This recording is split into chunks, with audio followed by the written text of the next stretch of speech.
Өдрөө түнд алдрын чанга алга ташлтыг өргөе. Тэр бол сайн эзэн юм аа. Аллилуйя.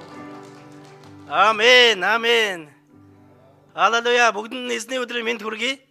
Тэгээ та дэргэд сууж байгаа хүнтэй тантай энэ газар хамт сууж байгаадаа маш их баяртай байна гэд мэдчихлэхгүй юу та. За та яг нүд рүү нь харж байгаад яг саяны үгийг дахиад хэлэхгүй юу. Тантай энэ газар сууж байгаадаа би маш их баяртай байна гэд. За, юу гэж юм? Инээгээд байна уу? Тэгээ инээгээд байна гэдэг чинь жоохон тааламжтай байна гэсэн үг үстэй тий. За, миний хувьд гисэн та бүхэнтэй хамт яг энэ эзний оршихуйд, эзний өргөөнд түүний үгтэй бас түүнд магтах магтаалтаа түүнд зүрх сэтгэлээ хуваалцах зүйлтэй ирсэндээ бас баяртай байна. Тэгээд бүгдээ хамтдаа энэ сайн эзэнд нэг алга ташаалтыг өргөё. За юуны өмнө Галил Монгол чуулганд шинээр ирсэн бүх хүмүүст бас тавтаа мөрлөнө гэж урьж байна. Тэгээд үнэхээр Галил Монгол чуулганд та үнэхээр хүрэлцэн ирж тэндээс та Есүс эзнийг таньж мэдээсэй гэж шин сэтгэлээсээ хүсэж байна. Тэгээд энд сууж байгаа олон ах トゥ нартайгаа та бас танилцсаж нөхөрлөөд тэднэр минь дамжуулан бас Бурхны үгээр дамжуулан бас түүнд магтах магтаалаар дамжуулан бас түүнд өргөх залбирлаар дамжуулан та эзэн Бурхныг бас өшөө илүү таньж мэдээсэй гэж шин сэтгэлээсээ хүсэж байна.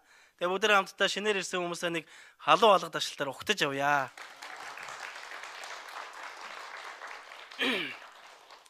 Таныг харахтаа бид баяртай байгаа. Тэгээ тэр дундаа Солонгос улсад харахтаа бүр баяртай байна. Тэр дундаа Галил Монгол чуулганы энэ өргөөнд бидний дэргэд сууж байгаад харахтаа бас баяртай байна шүү. Тэгээ эзэн таны амьдралыг үнэхээр өрөөх болтугай.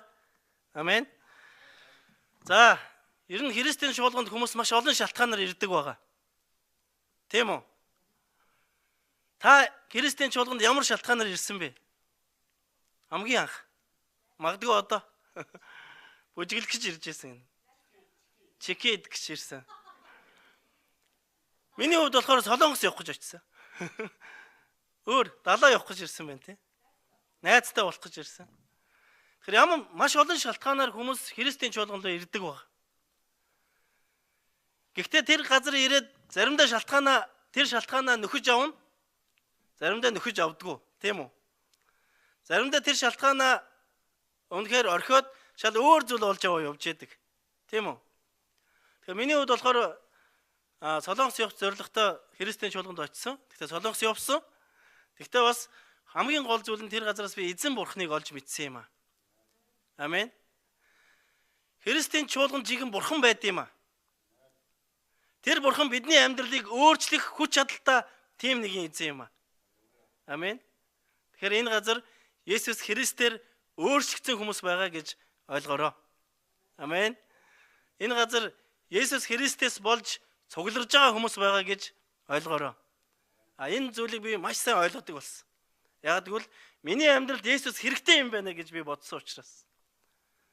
Миний бодхоос үл шалтгаалаад Есүс хүн төрлөختөнд хамаатай юм байна гэж итгэсэн учраас бас хүлээж авсан учраас би сүмгүүгээр амьдрах боломжгүй болсон юм аа. Яагаад сүмгүүгээр амьдрах боломжгүй болсон юм гэхээр тэр газар эзний сүнс байдаг юм аа. Тэр газар эзний хүч чадал байдаг юм аа.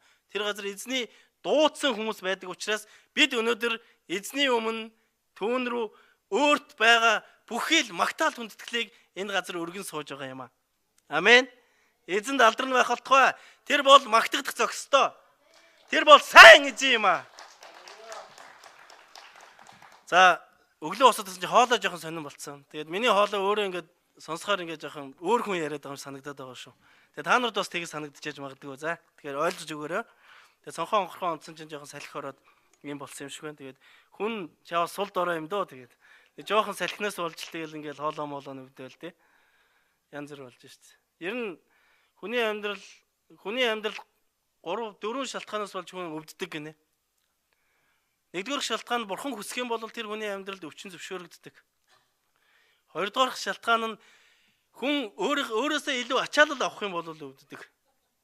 Тэгээ ачаалал авна, буруу хооллолт тий эсвэл бие буруу авч явснаас шалтгаалаад. Гуравдугаар шалтгаан нь стресснээс. Маш их стресс авснаас. Дөрөвдүгээр шалтгаан нь зүрх сэтгэлийн шанал байгаа тохиолдолд хүний амьдралд өвчин бол би ирдэг юм байна л да. Ер нь Тэгээ энэ зүйл болохоор шинжлэх ухаанаар батлагдсан зүйл байна. Тэгэхээр яах нь бүгдээрээ биеэсээ хайрлах нь шүү. Бурхан бид нар энэ биеийг хайрлаарай гэж өгсөн. Тэгээд энийг хайрлааг үгсээр болж өвдчөөд тэгээд дараа нь бид нар Бурханыг буруутгах шалтгаанууд олон гарч ирээд байдаг, тийм үү? Тэгэхээр бүгдээрээ тийм хүмүүс биш вэ яа. Ягаад гэвэл эзнээс мэрэгэн ухааныг түүн дотор хамгийн зөвийг бид нар сонсож байгаа учраас. Амен. За, би та бүхэнд ишлэл уншиж өгье. Өнөөдрийн үг Матай номын 8 дугаар бүлгийн 18-аас 27 дугаар ишлэл байна. Матай номын 8 дугаар бүлгийн 18-аас 27 дугаар ишлэл. Энэ Есүс Христ нэг хоёр төрлийн дагалдагчтайгаа харилцаж байгаа нэг тийм харилцааны талаар гарч байгаа. За энэ ишлэлийг бүгдээрээ нэг нэгээрээ дуудаад явъя гэж бодож байна. Тэгээд миний хувьд нэг хүн, энд сууж байгаа та бүхэн нэг хүн гэж ойлгоё. За юу. Тэгээд би 18-ыг уншингууд та нар 19-ыг, би 20-ыг уншингууд та нар 21-ыг уншаад ингээд 27 хүртэл явах байна. Ойлгомжтой юу? За. Эргэн тойронд нь байгаа үе олныг Есүс хараад нуурын нөгөө тал руу явахыг тушаав.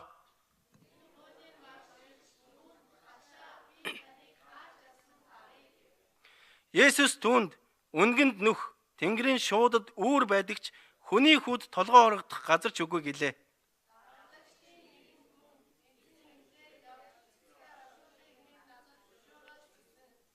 Есүс намайг даг, үгсдийг үгсдээр нь оршуул гэв. Гэнэт нуурт хүчтэй шуурга босож завь давлгаанд автахад Есүс харин унтаж байлаа.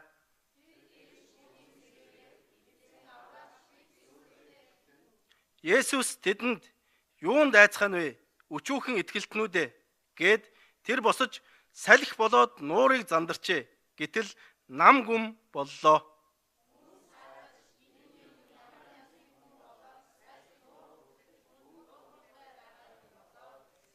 Амен. Эзэн бол гайхамшигтай юм аа. Энэ Есүс Христ 2000 жилийн тэртет өөрийнхөө дагалдагч нартайгаа харилцсан нэг харилцааны талаар гарч байгаа. Тэгэхээр энэ зүйл болохоос өмнө юу болсон бэ гэхээр Матай номон дээр Есүс Христийн гайхамшигтай энэ дэлхий дээр үнэхээр хүн төрлөختөнд бас түүх болон гайхамшигч болж үлдсэн нэгэн зүйл байдаг. Тэр бол сургаалт зөвлөл байдаг. Тэр сургаалт зөвлөлийн нэр бол уулан дээрх сургаал гэж байгаа. Тэгээ Матай номын 5 дугаар бүлгээс 7 дугаар бүлгийг дуустал Есүс Христийн уулан дээрх сургаал явдаг баг. Энэ сургаалаар дамжуулан хүн төрлөختөнд Есүс Христ өөрийгөө таниулсан. Энэ сургаалаар дамжуулан Есүс Христ хүн төрлөختөнд гайхамшигтай олон ажлуудыг хийсэн байдаг. Тэгээ энэ зүйлийг хийж дуусаад Есүс Христ уулан дээрээс бууж ирдэг баг. Уулан дээрээс бууж ирсэн. Энэ бууж ирэх үед маш олон хүмүүс Есүсийг бүчдэг. Маш олон хүмүүс. Библиэлд маш олон гэдэг үг бол бас нэлээд олон тоонд яригддаг баг. Тэнд нэг юм уу, хоёр юм уу? Бидний хувьд бол хоёроос дээшхийг олонд тооцноо гэж байгаа шүү дээ. Ер нь бол тийм. Харин Библиэлд маш олон олон гэдэг үг гаргал юм бол тэнд 100-аас дээш хүмүүний тоо явж байгаа гэсэн үг. Тэр маш олон хүмүүс Есүс Христийг бүтсэн баг.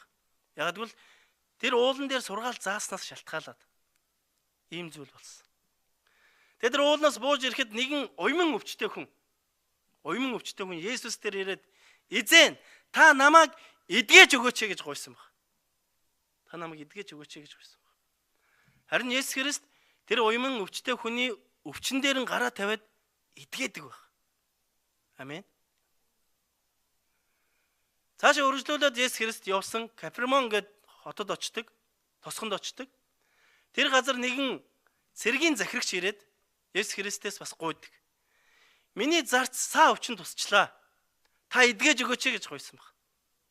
Харин Есүс Христ тэр үед "Окей, тэгье. Би яваад очия" гэдэг. Харин тэр захирагч юу гэсэн бэ гэхээр "Би таныг гэртээ оруулах зохистой нэг юм биш юм аа. Харин та үг хэлээч. Тэгвэл миний зарц эдгэрэх болно" гэж хэлсэн байдаг. Миний дор тэгсэн цэргүүд байгаа. Би нэгийг явах тэр явдаг. Би нэгийг ир гэхэд тэр ирдэг юм аа. Өдөрлөгөн дор юу байдг вэ гэдгийг би сайн мэдэж байна. Харин та хэлж өгөөч гэсэн баг. Харин Есүс Христ чиний хүсснээр болох болтугай гэж хэлсэн байдаг.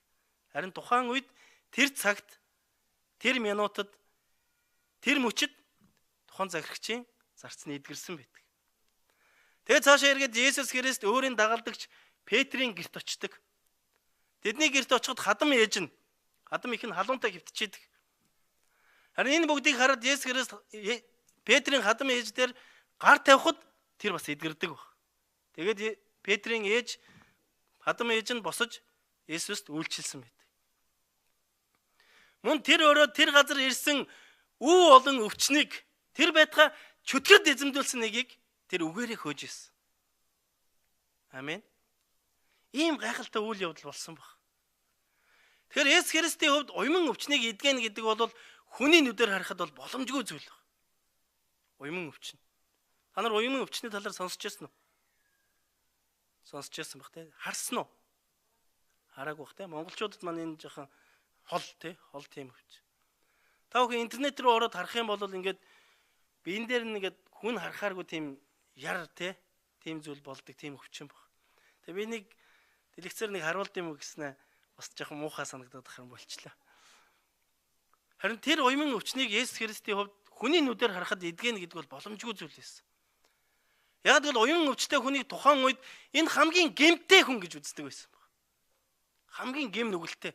Түүнд ойртож болохгүй. Тэгээ дээр нь тэр өвчин нь өөрөө халдварт өвчин баг.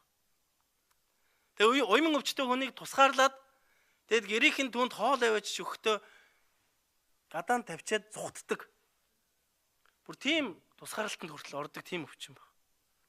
Харин Есүс Христ тэр уулан дээр те сургаал зааж хүмүүс гайхамшигыг харуулж те тэр үнэхээр хүмүүсийг үгээрээ сургаж агаад бууж ирээд нийгмийн хамгийн доод давхраг дээр очисон баг. Тэр юу гэхээр тэр гэмтэй хүн байсан гэсэн. Харин Есүс Христ түүнийг эдгээсэн баг. Амен. Есүс Христ тэр уйман өвчин дээр очиж эдгээсэн баг.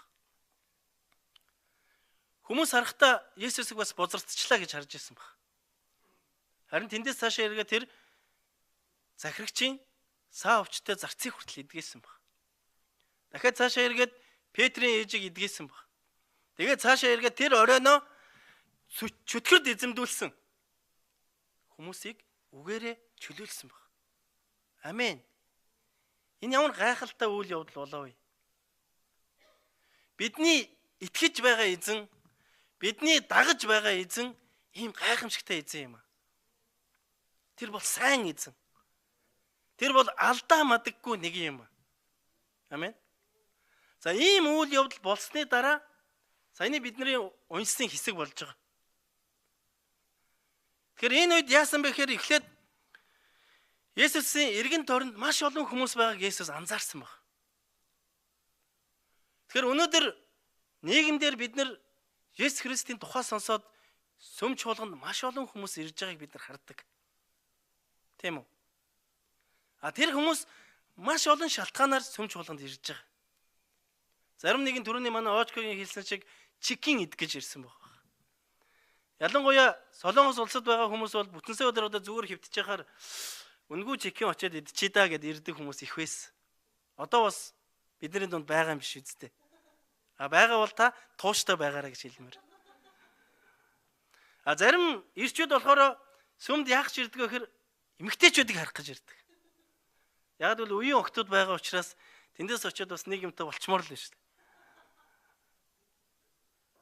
Зарим хүмүүс яах вэ гэхээр надад мөнгө санхүүгийн хэрэгцээ байна уу гэж ирдэг. Харин зарим хүмүүс жинхэнэ бурхныг хайж ирдэг баг. Амен. Харин та өнөөдөр яг хэн бэ? Та өнөөдөр энэ газар хэнийг эрэлхийлж ирсэн байгаа вэ? Бурхан танд илчлэгдэх болно. Тэр өнөөдөр бидний амьдралд илчлэгддэг учраас мянган хүмүүс, сая хүмүүс түүнийг дагаж амьдрч байгаа юм.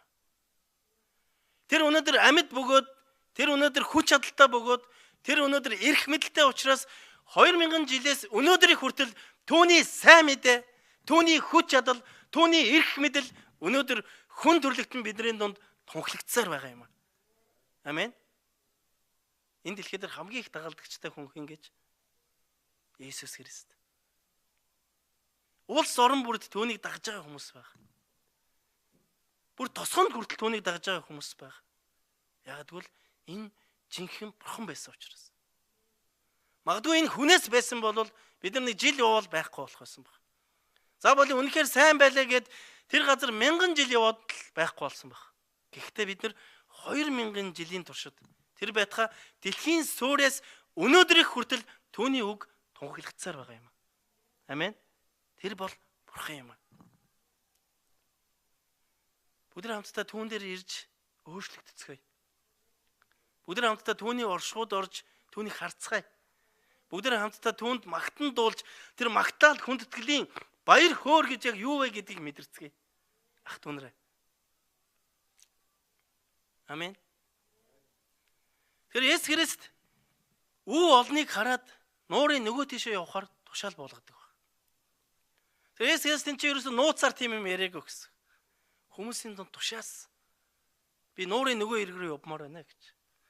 Харин тэр үед нэгэн хуулийн багш гарч ирээд юу гэсэн бэлээ? Багшаа би таныг хаан ч явсан дагмаар байна гэсэн баг.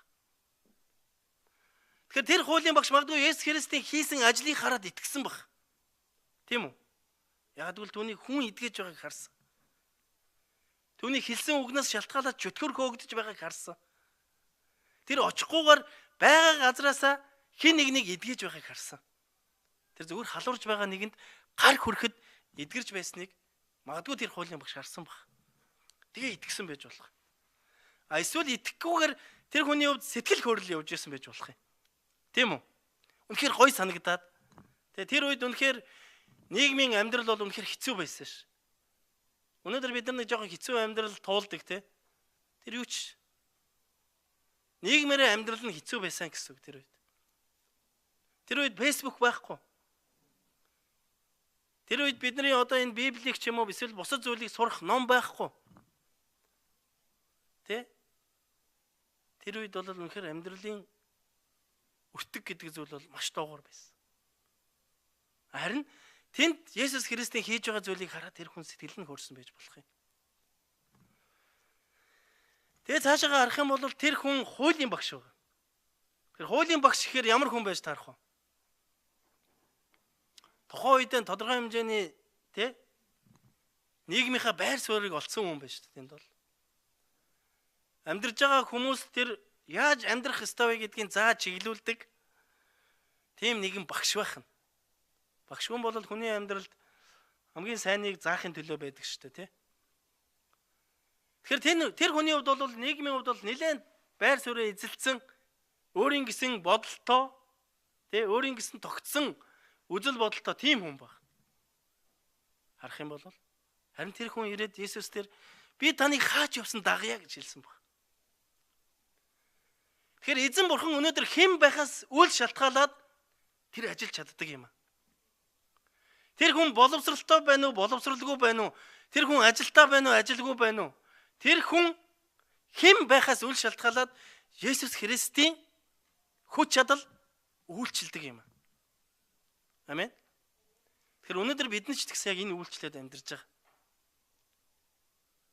Зарим нэг хүмүүс нь Христийн чуулганыг харахтаа тэнд дандаа ядуус цуглардаг гэж боддог. Зарим хүмүүс Христийн чуулганыг харахтаа тэнд зөвхөн тусламж хэрэгтэй хүмүүс цуглардаг гэж боддог. Зарим хүмүүс Христийн чуулганыг харахтаа тэнд гадны шашнаар тархиа угаалгасан хүмүүс очтгоо. Тэр хүмүүсийн хувьд бол эх орнийгоо бол уландаа хишгэж байгаа маа гэж боддог. Харин та юу гэж боддог вэ? Харин таны хувьд Христийн чуулган Есүс Христийг дагж амьдран гэдэг энэ зүйл юу вэ?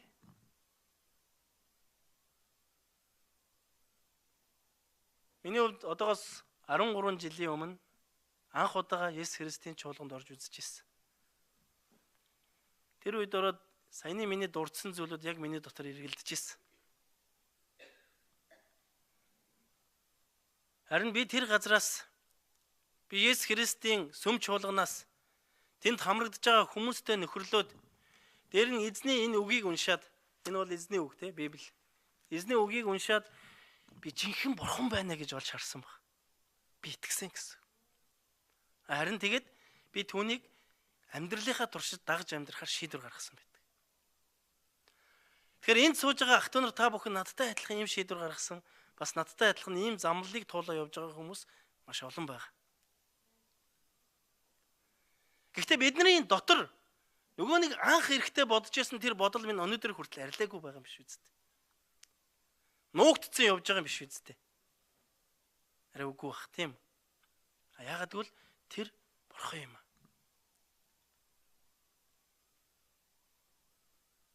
Тэгэхээр бид нэр сүмч болгонд хамрагдаад Есүс Христийг дагах шийдвэрийг гаргадаг баг. Ирнэ.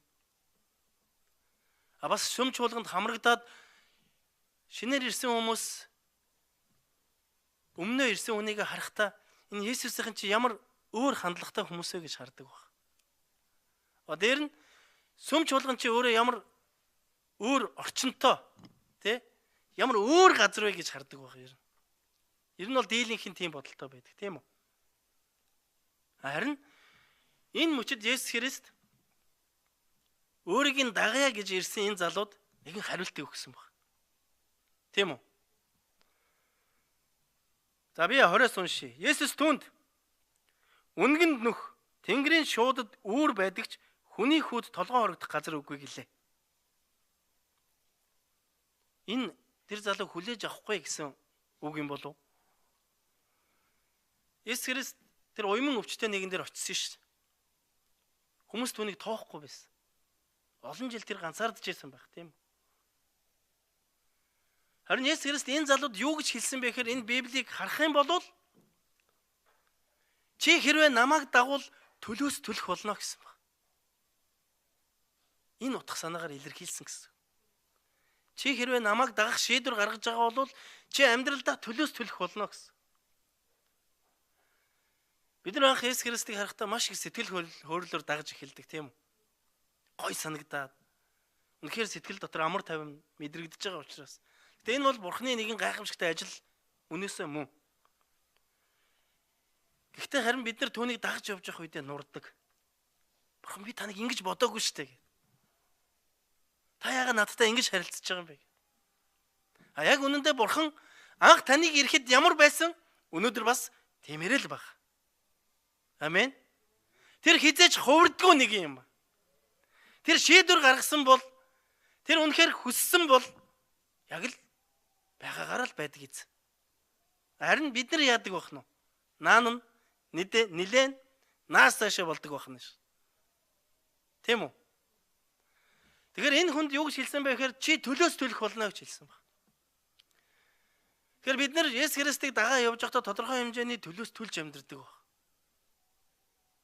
Тэр төлөөс бидний амьдралд хүнд дард юм шиг санагдах өдрүүд байдаг. Гэхдээ тэр төлөөс үнэхээр надад баяр хөөргийг бас авчирдаг баг. Амен. Тэгэхээр юу гэсэн үг вэ гэхээр Есүс Христийг дагна гэдэг бол жинхэнэ бодит амьдрал юм аа. Бодит амьдрал юм аа гэсэн.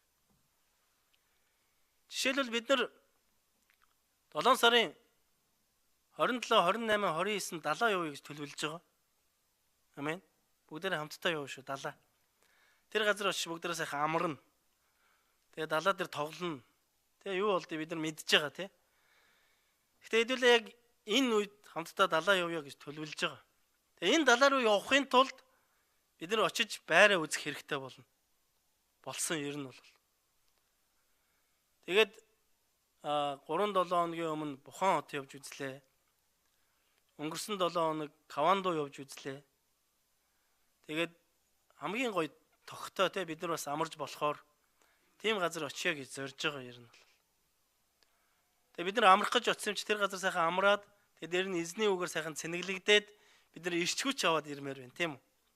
Тийм учраас бид нар бас юм тухта боломжийн газар байвал бас зүгээр гэж бодож байгаа. Та бас тэгж бодож байгаа гэж эргэлзэхгүй байна. Тэгэхээр энэ зүйлийг хийхэд тулд бид нар төлөөс төлсөн. Ямар төлөөс төлж байгаа хэрэг би цаг зав зарцуулж байгаа. Тийм үү? Зөндөө цаг зав зарцуулаад би ингээл Бухан яваал ирсэн. Өнгөрсөн 7 хоногт урьж ахлагч битээр бас зөндөө цаг зав зарцуулаад Кавандо яваал ирсэн. Тэгэл ингээл ядраал те. Юм ингэж хайж явна гэдэг чинь тийм амаргүй ер нь те. Ажил хийхээсээ илүү ядарч ядардаг юм. Тэгээ оройн ингээ нэлээд сулцсан амт ингээл ирж байгаа юм. Тэгэхээр энэ яасан байх нь бид нар нэг зүйл хийхийн тулд төлөөс төлж байгаа юм. Тэ? Тэгэхээр яг үүнтэй адилхан чи намайг дагах шийдвэр гаргаж байгаа бол чи төлөөс төлнө гэдгийг сайн бодорой гэсэн баг. Амен. Тэгээ цаашаа үргэлжлүүлээд харах юм бол дахиад нэгэн дагалдагч түн дээр ирсэн. Тэгээд би явж эцгийг оршуулахыг минь та зөвшөөрөөч гэсэн баг. Харин Есүс Христ тэр үед үхсдийг үхсдээр нь оршуул. Чи намайг дагаа гэж хэлсэн байдаг. Тэгэхээр энд хоёр төрлийн дагалдагч гарч байгаа. Нэг дагалдагч нь буюу хуулийн багш тухайн үед Есүсийн хийсэн ажлаас болоод итгэсэн тийм хүн баг. А дараагийн дагалдагч нь тэр Есүсийг үнэхээр дагаж өнөөдөр хүртэл явж байгаа тийм нэгэн хүн баг. Тэгээ тэр дагалдагч нь Есүс Христос би эцгээ оршуулчихъя. Тэгээ хамт явъя гэдэг юм саналыг тавьсан баг. Гэсэн Есүс Христ хатуу хэлсэн. Үхсдийг үхсдээр нь оршуулаа гэж. Тэгэхээр энэ юу гэсэн үг юм бэ? Үхсдийг үхсээр нь оршуулаа гэдэг ч одоо яг юу гэсэн үг юм бэ? Гэдэг ойлголттой тийм асуулт бидний дунд байгаа баг. Тэгэхээр тухайн үеийн нийгэмд ер нь бол гэр орон дээр хариуцлагатай байгаа хүнийг тэгж дууддаг байсан. Ер нь бол гэр орондоо хариуцлага авсан. Одоо жишээлбэл энэ хүний хувьд бол ямар хүн байсан бэ гэхээр эцгийгээ энэ дэлхийгээс явах хүртэл нь түүнийг харж хандах ёстой хүн байсан. Харж хандах ёстой хүн байсан. Харин тийм учраас тэр миний эцэг энэ дэлхийгээс явах хүртэл та намайг хүлээгээч гэсэн баг. Ийм зүйлийг ярьсан.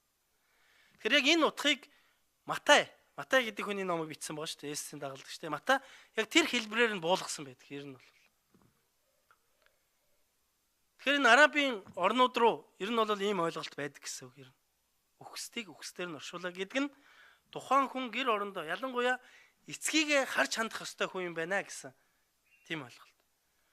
Одоо жишээл манай Монголд бол айлын том дүүнрээ харж хандах ёстой гэдэг ч юм уу тий.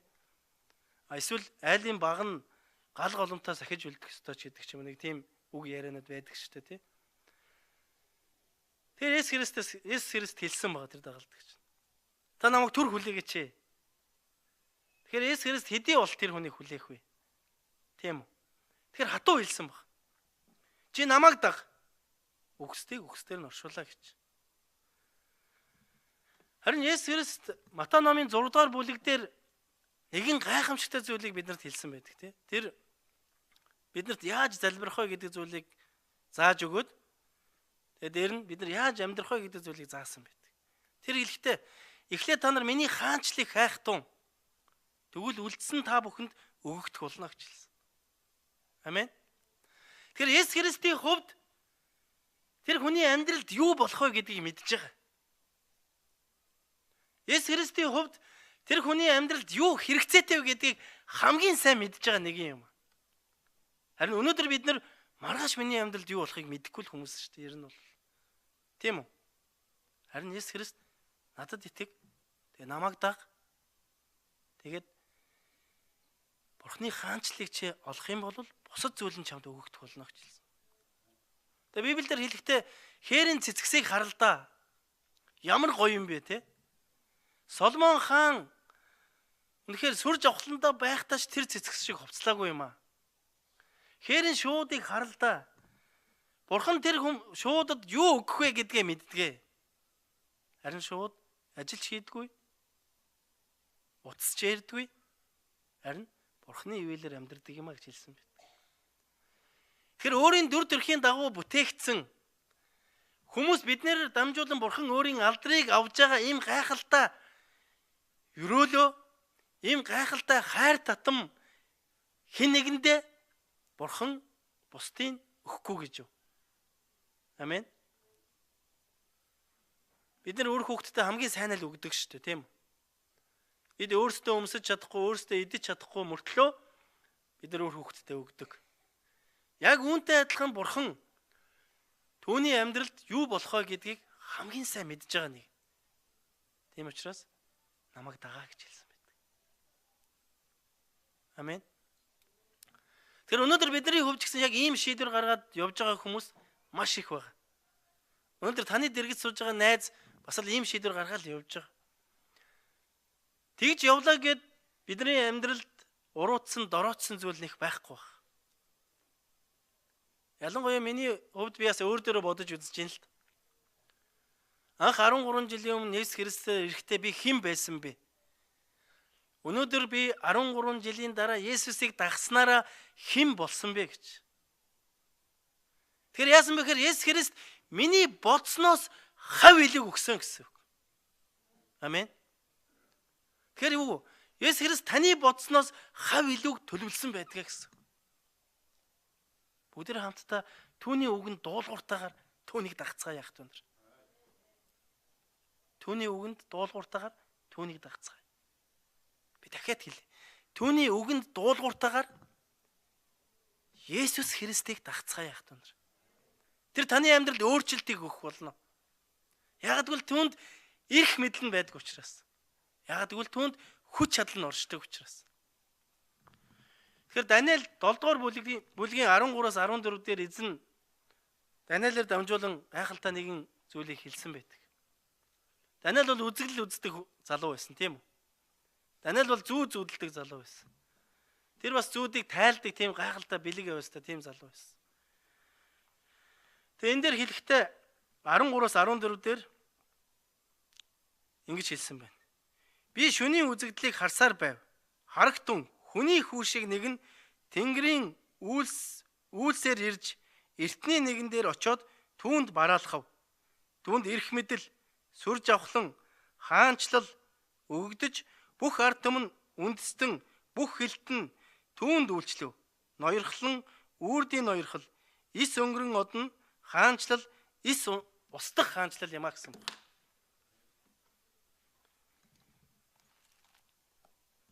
Тэгэхээр 19 дэх бүлэг дээр эзэн өөрийгөө хэлсэн байгаа даа. Хүний хүүд толгоо хорогдох газар байхгүй гэж. Түүнд эрх мэдэл байгаа. Гэхдээ бид түүнийг дагаж амьдрах үед бид төлөөс төлдөг юм аа. Тэгэхээр эхний Есүс дээр ирсэн дагалдагч дээр хэлсэн өгөө дараагийн дагалдагч дээр эзэн яг харуулсан баг. Яг тэгвэл түүнийг дагаж амьдарч байсан хүн байсан учраас өгсдээр нь оршвол намайг дагаа гэсэн. Амен. Тэгээд дагалдагч нар Есүс Христийг дагаад хамтдаа завинд суугаад нуурын нөгөө эрг рүү явж байгаа ийм түүх гарч байгаа. Үгийн нуурын нөгөө эрг рүү явж байгаа ийм түүх гарч байгаа. Харин тэр үед юу болсон мөлий? Нуурд салхилдаг тийм үү? Нууранд маш хүчтэй салхи болсон баг. Маш хүчтэй салхи болж байхад Есүс Христ тэнд унтчихсэн. Нэг өсөндөө тэр салхи ямар байхаас үл шалтгаалаад Есүс Христ тэнд унтах хүч чадал байна гэсэн. Амен. Тэр өөрөө мэдж байгаа гэсэн. Харин тэр үед дагалдагч нар нь сандардаг тийм үү? Бүр тэндстэй жинхэнэ зангаа гаргасан баг тийм үү? Тэгээд яа Есүс Христээр ирээд түүнийг сэрээгээд эзэн бид өгөх гэж штэ гэдэг гисэн баг. Тэгэхээр тэндстэй жинхэнэ Есүсийн дагалдагч нарын зан чанар нь гарсан баг гэж би зүгээр хувьдаа харж байгаа. Өөр нэгэн орчуулган дээр бидний өөх танд хамаагүй юу гэж хүртэл хэлсэн байгаа ш. Тэ? Тэгэхээр өнөөдөр бидний энэ амьдарч байгаа энэ дэлхий дээр амьдарч байгаа энэ амьдралыг бид нар зав гэж авч үзье л д. Харин бид нар энэ дэлхий дээр эзнийг дагаад амьдарч байх үед бидний амьдралд нэг жоохон хүй салхи болох үед биднээс яг ямар хандлага гардаг вэ? Яг тэр үед та яг жинхэнэ өөрийгөө олж харддаг уу? Эсвэл ингээл мартаал угаасаа л ийм байх ёстой гэж явдаг уу? Сайхан сүм дээрэл хэвээр ингээл бурхан минь та мундаг шүү гээл те. Таны үгнээс би суралцж байна гээл. Яг суралцж байгаа л та. Гэхдээ бидний амьдралд жижигхэн салхи ирэх үед Яг тэр үед та яг жинхэнэ өөрийгөө хинбэ гэдгийг олж хардаг баг. Би Есүс Христийн дагалдагч мөн байна уу? Эсвэл зүгээр сэтгэл хөдлөлөөр явж гин үү гэдгээ бид нар олж хардаг.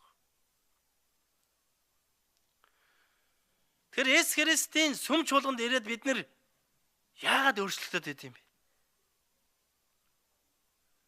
Би маш олон хүмүүстэй уулзж байхад тэр хүмүүс тодорхой хэмжээний өөрчлөлтийг амьдралдаа гаргах юмсан гэсэн юм хүсэлтэй явдгийг олж мэдсэн баг. Тэгэхээр та нарын дунд ч гэсэн ийм хүсэл байгаа хаа гэдэгт эргэлзэхгүй. Надад байгаа нэг муу чанар ч юм уу? Эсвэл надад байгаа нэг болохгүй байгаа зүйлээ хүн бид нар өөрсдөө л мэдж байгаа. Бас бурхан мэдж байгаа. Тэгэхээр энэ чанараа бид нар нэг өөрчилчих юмсан ингээд дэлхий дээр янз олон зүйлийн юмыг ингээ хайж явдаг юм шиг санагдсан. Гэтэ би танд хэлье. Та хамгийн зөв газараа байгаа шүү. Та өөр хаанаас ч энэ зүйлийг олох боломж байхгүй. Магадгүй олж болох юм. Гэтэ тэр төр зурих байх болно. Харин би танд хэлье. Бас Библи танд хэлж байна. Та хамгийн зөв газараа байгаа шүү. Та дэрэгт найздаа хэлэхгүй. Та хамгийн зөв газараа байгаа шүү гэд. Юу гэж юм? Ээдэ мэдхгүй дээ гэж байна. Эсвэл баяртайгаар хүлээж авч байна. Эсвэл зүгээр л инээж байна. Гэтэ инээсгэл тодорж байна гэдэг чинь тэр хүний дотор нэг хүсэл байгаад байна, тийм үү? Тийм. Тэгэхээр бид Христийн чуулганд үнэхээр өөрчлөлт байдаг учраас анх бодож исэн бодлууд маань өөрчлөгдсөн юм. Тийм учраас өнөөдөр энэ газар ингээд урд гараад бид нар Бурхныг магтъя. Түүнийг магтаалын тэр чин хүсэл бидний дотроос гарч чаддаг юм. Түүнээс бид нар мянга хүчлээд харагдахгүй байгаа нэгийг магтана гэдэг боломжгүй шүү дээ, тийм үү? Бидний нүдэнд яг үннийг хэлээд харагдахгүй байгаа шүү. Библи хуучин гэрэн дээр хэлсэн байдаг. Бурхныг хинч хараагүй юмаа гэж. Гэхдээ сонирн байгаа шүү дээ. Хамгийн их дагалдагч та, тийм үү? Гэхдээ Есүс Христ Бурхны жинхэнэ илэрхийлэл байсан юм а гэсэн мэт. Амен. Тэр эзэн таны амьдрал гайхамшиг хийх болно. Түүнд эрх мэдэн, хүч чадал нь, түүнд бүх зүйл нь оршдог юм а. Тэр байтугай таныг энэ дэлхий дээр ямар зорилгын дагуу бүтээгдсэн бэ гэдгийг мэдж байгаа эзэн юм а. Амен. Тэгэхээр бид нар яах ёстой вэ? Бид нар үндсээ олж авах ёстой юм. Тэр үндс нь Есүс Христ өөрөө байсан. Мод үндэсгүй бол ургах боломжгүй, тийм үү? Модны үндэс муу байвал сайн дэлбэлж чадахгүй. Тийм үү? Ингээл хорч байгаа л байна гэсэн үг шүү дээ, тийм. Тэр модыг сайн услахгүй бол тэр мод хангалттай хэмжээнд ургаж чадахгүй гэсэн. Тэгэхээр өнөөдөр хүн төрлөختний үндэс бол эзэн бурхан юм а. Бидний зүрх сэтгэл түүний орших ёстой орон зай байдаг. Тэр орон зайг бид нар маш олон зүйлээр дүүрэх гэж амьдрдаг байгаа ер нь.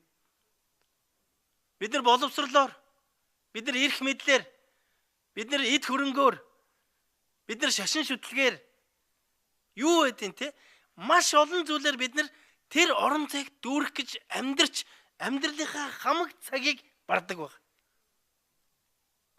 Харин эзэн бидэнд мэрэгэн ухааныг өгсөн тэр орон зай бол эзэн бурхан юмаа гэж хэлсэн байдаг. Амен. Тэгэхээр та хамгийн зөв газараа байгаа хүн шүү л гэж хэлэх гээд байна.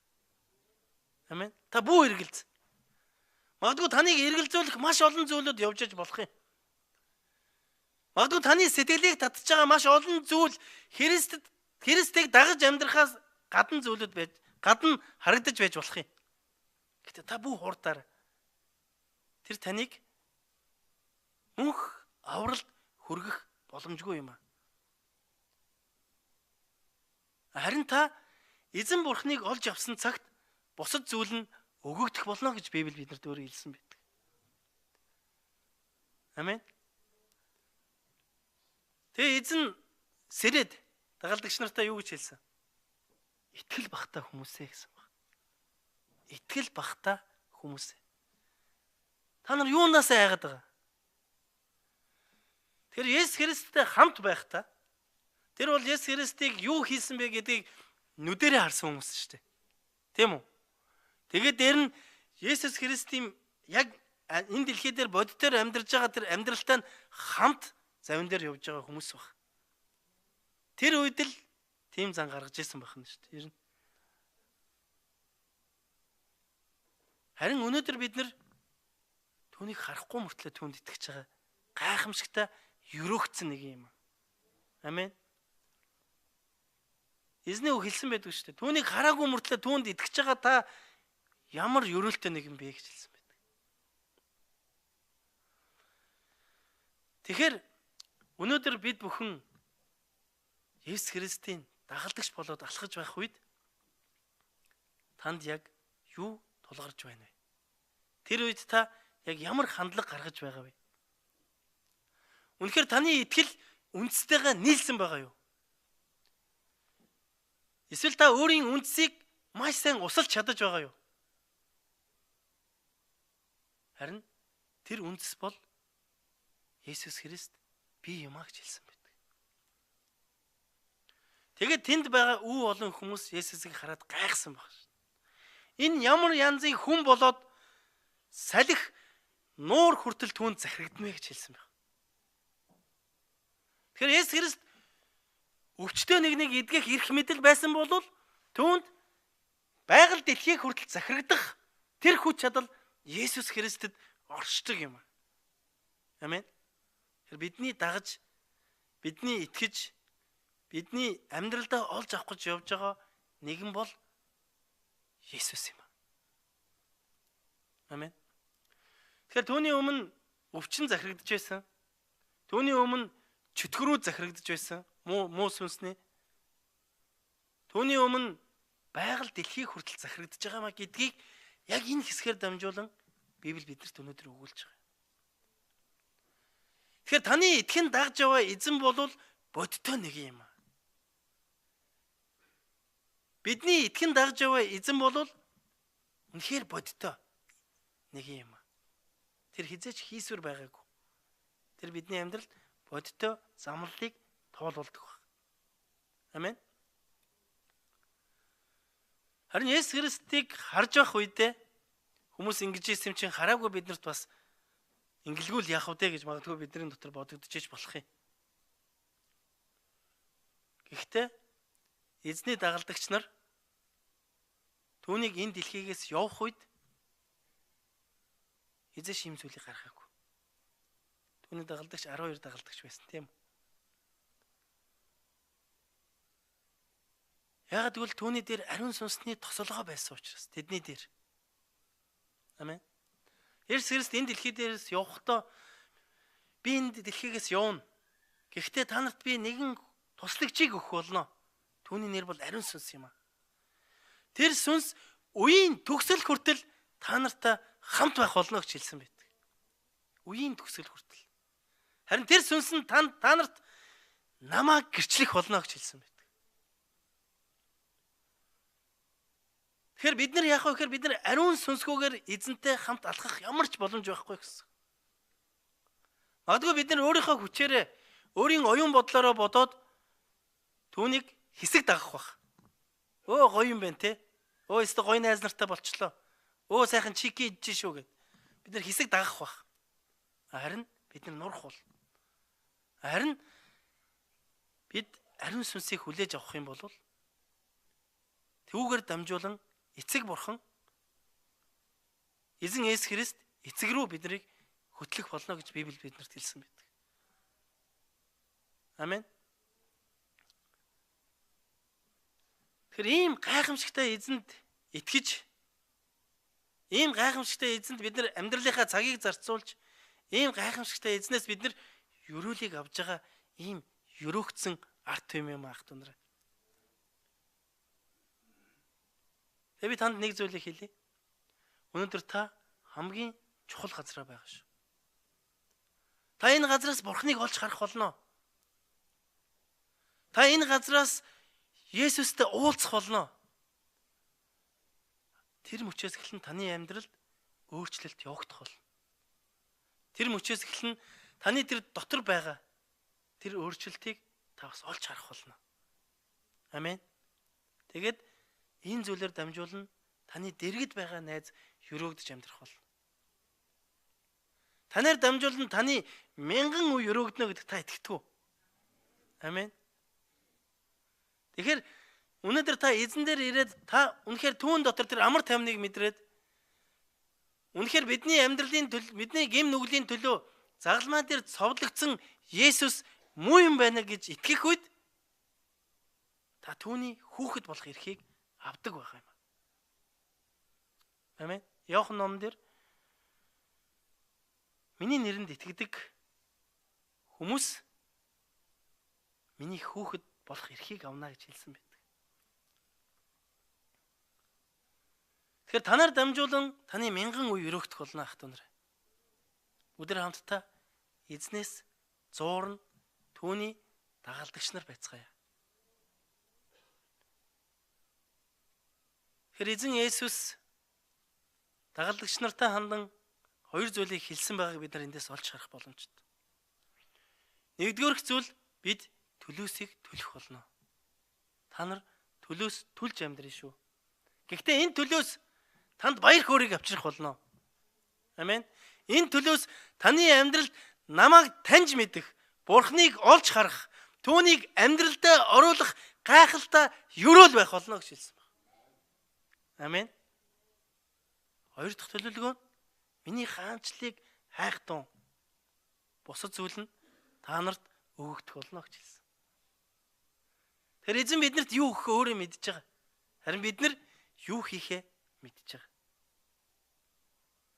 Эзэн хүн төрлөختнийг эрх чөлөөтэй байлгахын тулд хүн төрлөختнийг үнэхээр хайрлсан гэж байгаа шүү.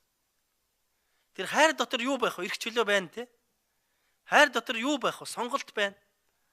Хүн төрлөختнийг үнэхээр хайрлсан учраас биднэрт сонголт гэдэг гайхалтай тэр эрх мэдлийг биднэрт өгсөн баг. Тэр эрх мэдлээрээ бид нар өнөөдөр тэ амьдарч байгаа гэсэн үг. Гэхдээ би юу ч сонгосноос шалтгаалаад миний амьдрал яг тийм үр жимс таригддаг. Тийм үү? Яг гэвэл Бурхан биднийг хайрлаж байгаа учраас энэ сонголтыг биднэрт өгсөн баг. Түүнээс хүчээр биднийг шууд итгүүлэх эрх мэдэл нь эзэнд байгаа. Тэгвэл бид нар хэн болж хуурах вэ? Хоригдол болж хуурна нэст. Тэгвэл бид нар боол болж хуурна. Тэгвэл бид нар хэн нэгний дарамтны доор байгаа хүмүүс болж хуурах бол. Харин Бурхан үнэхээр биднийг хайрлсан учраас танд эрх чөлөө өгсөн юм. Амен.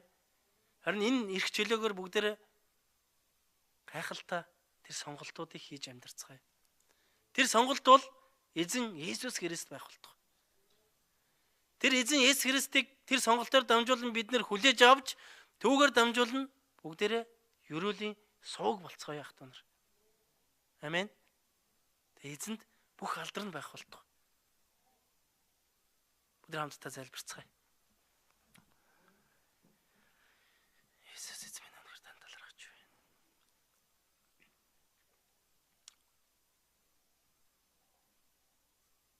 Энэ цаг мөчид бас та эзнийг сэтгэлдээ дуудаач гэж танаас хүсэж байна.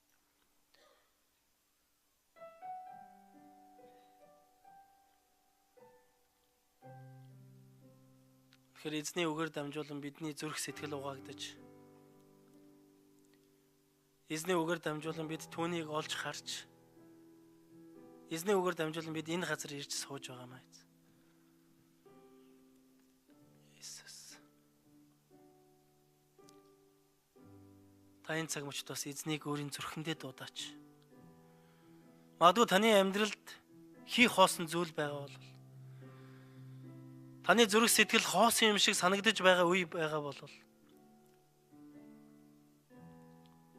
магадгүй та хэн нэгнээс тусламжийг хайн ирж байгаа бол магадгүй та Бурхан эзнийг эрэлхийлж байгаа бол яг энэ цаг мөч та түүнийг дуудах тун. Учир нь эзэн хэлэхдээ та нар намайг дуудах тун. Би та нар дээр очих болно гэж хэлсэн.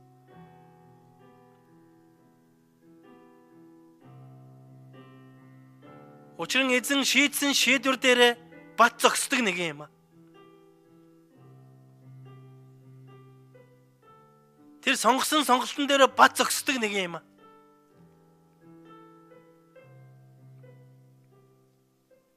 Халелуя. Эзэн минь энэ цагийн төлөө танд талархаж байна. Өнөөдөр та биднийг өөрийн мотор дороо, өөрийн эрх мэдэл дороо, өөрийн хайр дороо, өөрийн хүч чадал дотор, өөрийн оршихуйд танд магтах магтаал дотор биднийг нэгтгэж та өөрийн үгэн дотроо биднийг удирдан дагуулж байгаагийн төлөө танд талархлыг өргөж байна эзэн. Эзэн бид үнэхээр таныг таньж мэдэж, тантай хамт таны жинхэнэ дагалдагч болон цаашаа алхад та туслаач эзэн Есүс. Бидний амьдрал төлөх ёстой төлөөсийг та бидэнд бодитоор ойлгуулж өгөөч эзэн Есүс. Үнэхээр таны хаанчлалын төлөө алхах зүрх зоргийг та бидний дотор өөрийн ариун сүнсний хүч чадал дотроо тусалж өгөөч гэж танаас гуйж байна эзэн Есүс. Ариун сүнс эзэн таны тосолгоо, таны хайр нэгүсэл, таны амар тайван энэ газар бидний дотор, бидний дээр, бидний амьдрал дээр байх болтугай эзэн.